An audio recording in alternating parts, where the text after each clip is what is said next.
kasih karunia dan damai sejahtera dari Tuhan Allah Bapa kita dan dari anaknya Tuhan Yesus Kristus menyertai kamu. Amin. Shalom, selamat hari Minggu.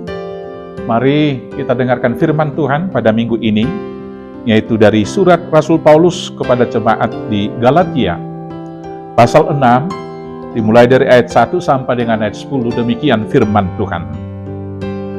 Saudara-saudara, kalaupun seorang kedapatan melakukan suatu pelanggaran, maka kamu yang rohani harus memimpin orang itu ke jalan yang benar dalam roh lemah lembut, sambil menjaga dirimu sendiri, supaya kamu juga jangan kena pencobaan. Bertolong-tolonganlah menanggung bebanmu, demikianlah kamu memenuhi hukum Kristus. Sebab kalau seorang menyangka bahwa ia berarti, padahal ia sama sekali tidak berarti, ia menipu dirinya sendiri. Baiklah tiap-tiap orang menguji pekerjaannya sendiri, maka ia boleh bermegah melihat keadaannya sendiri, dan bukan melihat keadaan orang lain. Sebab tiap-tiap orang akan memikul tanggungannya sendiri. Dan baiklah dia yang menerima pengajaran dalam firman, membagi segala sesuatu yang ada padanya dengan orang yang memberikan pengajaran itu. Jangan sesat, Allah tidak membiarkan dirinya dipermainkan. Karena apa yang ditabur orang, itu juga yang dituainya. Sebab barang siapa menabur dalam dagingnya, ia akan menuai kebinasaan dari dagingnya. Tetapi barang siapa menabur dalam roh, ia akan menuai hidup yang kekal dari roh itu. Janganlah kita jemu-jemu berbuat baik, dan apabila sudah datang waktunya, kita akan menuai jika kita tidak menjadi lemah.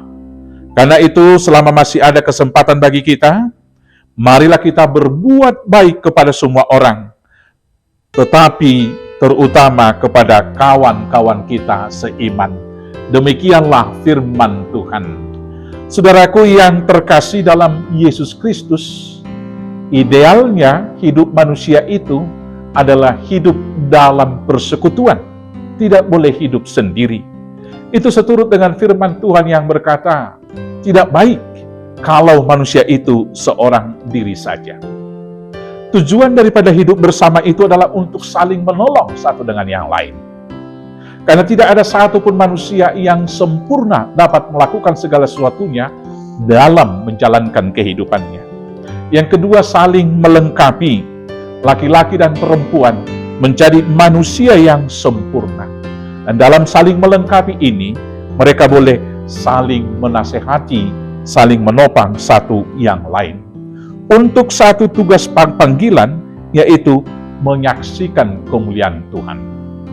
Sebagaimana Tuhan menetapkan dari sejak awal supaya manusia hidup dalam persekutuan yang saling menolong, demikian juga iblis menginginkan manusia itu hidup terpisah-pisah. Hidup tercerai-berai, bukan hidup dalam persekutuan. Untuk melaksanakan maksudnya, maka iblis memperdaya manusia itu, merusak hubungan antara manusia dengan Tuhan Allah. Dan selanjutnya, setelah hubungan manusia itu rusak dengan Tuhan, maka hubungan sesamanya juga rusak.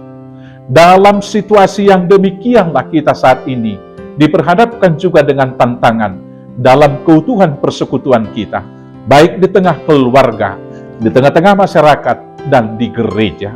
Dan sampai sekarang, yang dipakai oleh iblis memprovokasi kita untuk bercerai-berai dari persekutuan kita, yaitu dimulai dari hal-hal yang ada dalam hidup kita. Misalnya salah satu contoh budaya. Kalau dulu orang tidak datang ke persekutuan, orang lain akan mengatakan itu egois. Tapi kalau sekarang, kalau datang dan membawa anak-anaknya, dianggap kampungan.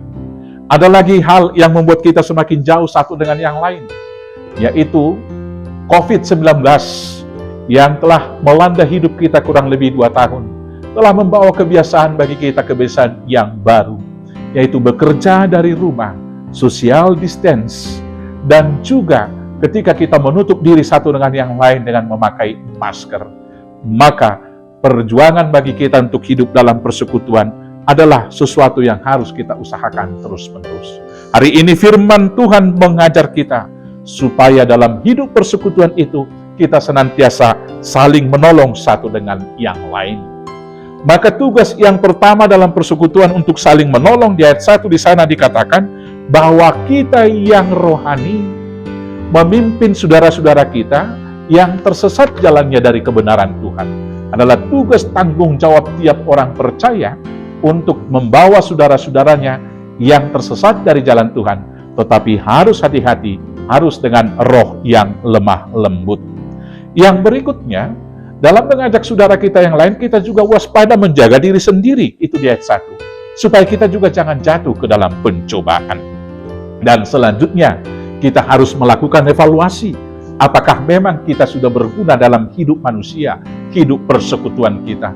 Karena bagi kita, masing-masing diberikan tanggung jawab yang kita bertanggungjawabkan secara pribadi kepada Tuhan, yaitu tanggung jawab iman, di samping beban bersama, yaitu menyaksikan kemuliaan Tuhan. Dalam menanggung beban bersama ini kita harus bertolong-tolongan, karena untuk hidup rukun harus duduk satu dengan yang lain, dan kemudian di sanalah kita boleh mewujudkan kebersamaan, menghadirkan cita rasa kerajaan surgawi, hidup dalam sukacita, damai sejahtera karena Roh Kudus. Untuk itu saudara-saudaraku yang terkasih, dalam hidup persekutuan, yang lebih banyak yang kita tabur di sana adalah menabur di dalam roh, saling menerima, saling mengasihi satu dengan yang lain. Dan kemudian, kita jangan jemu-jemu melakukan hal yang baik. Dan perbuatan-perbuatan yang baik itu harus kita lakukan dan kita mulai dari diri sendiri, dari saudara yang paling dekat, dan dari saudara-saudara kita satu iman, dan kemudian kepada seluruh manusia. Untuk itulah kita dipanggil. Selamat bertolong-tolongan dalam hidup. Tuhan Yesus memberkati. Amin. Terima kasih Bapa atas berkat anugerah Tuhan yang telah mempersekutukan kami di dalam Tuhan menjadi anggota dan tubuh Kristus. Maka dalam realitas hidup kami keseharian, ajar kami dengan pertolongan Roh Kudus, agar segala karunia yang kami pakai, boleh kami pergunakan melengkapi satu dengan yang lain, sehingga kami bertolong-tolongan menanggung beban, melakukan misi Tuhan, menghadirkan hadirat Tuhan, kerajaan Allah dalam kehidupan keseharian. Maka sekarang, berangkatkan kami Bapa, menunaikan tugas panggilan hidup kami, 1 minggu ke depan, hanya dengan penyertaan Yesus Kristus Tuhan Juru Selamat kami yang hidup. Amin. Selamat beraktivitas. Tuhan Yesus memberkati. Horas, horas, horas.